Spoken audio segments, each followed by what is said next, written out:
Well, I don't want to see them again. They've shut us down physically and defended us twice now, and we got no answers, and I don't know if I helped our guys much offensively, but it's just a heck of a group, and they're men, and they're physical in the lane offensively, and they are really athletic defensively, and there was nothing close to any type of offensive rhythm, and it was because of their defense. We'll start off with Tom Noy. Go ahead. Mike, can you find answers against a team like this with the start that you had, with the way offensively you couldn't? Are there any more buttons left for you to push? Yeah, I don't know. That's a great question, Tom. I may be running out of buttons, and against we haven't had any. We've thrown it to the post has helped us against pressure defense, and we went in there a little bit to Jawan, and he had a tough, he couldn't finish, and that helps us when he can get a couple in there, and we don't have to try and drive against just such great athletic ability. And what was demoralizing? God, we had a couple layups where we beat a guy, and some of the recovery blocks that they made athletically, that's a whole nother level. That's a whole nother level. And, because they score 62 points and only shoot 40% from the floor. I mean, that's about as good as we're going to do defensively. But God, we couldn't get anywhere. And so yeah, I don't know, Tom. I don't know. We don't have much time to dwell on it. We got to turn around, see if we can go to Pittsburgh and be better. Go to Patrick Engel. Mike, in looking at both of these games against Virginia Tech, what do you think has kind of made you guys succumb to the pressure and the athleticism they put on any offense, in particular you guys? I think they're just, they're tougher. They got tougher guys. I love my guys, but they're really tough and physical defensively, and it's just exhausting playing against it. And, it kind of wears you out. So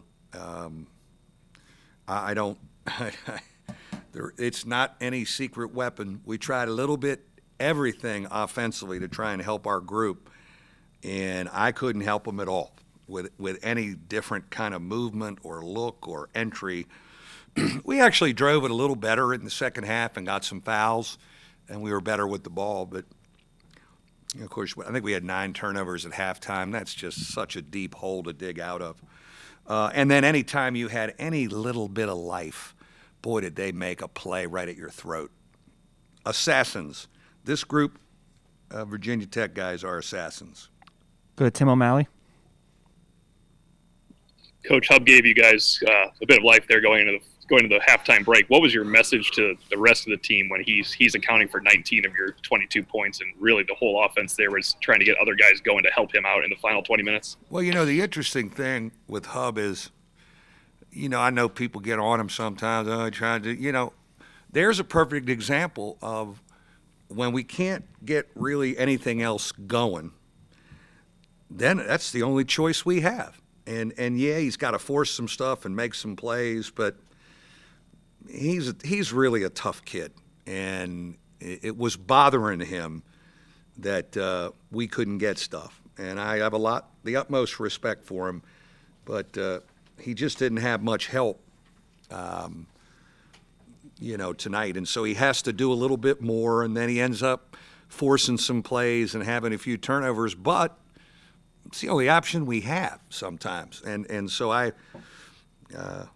it's nice when we can have a little bit more balance, but he was on an island tonight just trying to do stuff, and I got the utmost respect for him because he lays it on the line all the time.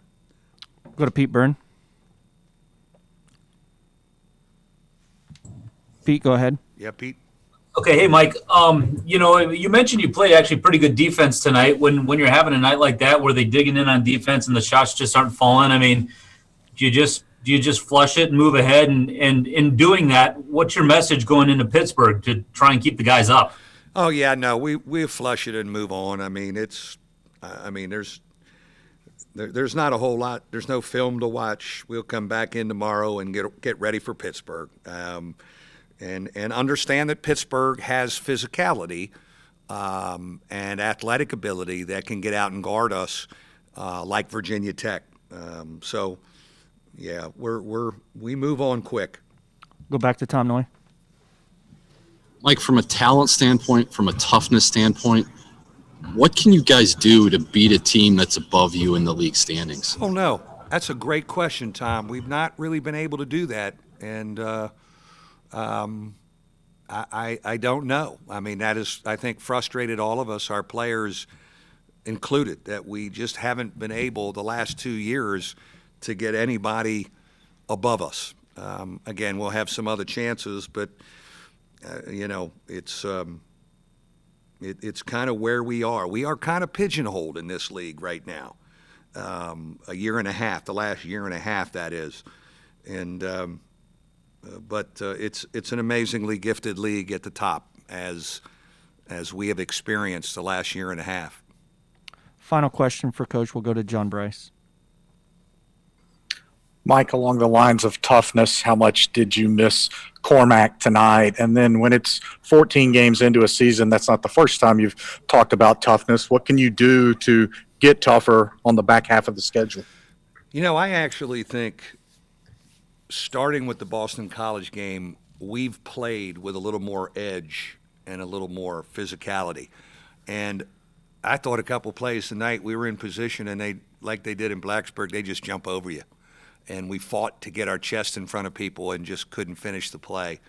I think we've upped it, really. And it was demoralizing that we just couldn't get anything going offensively. So, no, there's no question. Cormac obviously helps us and is another guard that can maybe go off the dribble and make a play when you have to have some guys to do that. Prentice was about the only guy that could do it most of the night. Dane did it a little bit more in the second half. Trey, actually, this level of intensity for Trey is really something he's adjusting to. I do think he's improved, understanding how physical the game is in this league. But it's still a learning curve for him in some issues. Again, some of his drives in the second half where he was kind of pissed and went in and got a three-point play, that he hadn't done that. I don't think he's really ever had to do that against those kind of bodies. So, we got to give him time to do that, but we got to get our legs under us, and kind of recover a little bit, get our energy back, tune it up, and see if we can get one on the road. Thank you very much, Coach. Yeah, thanks.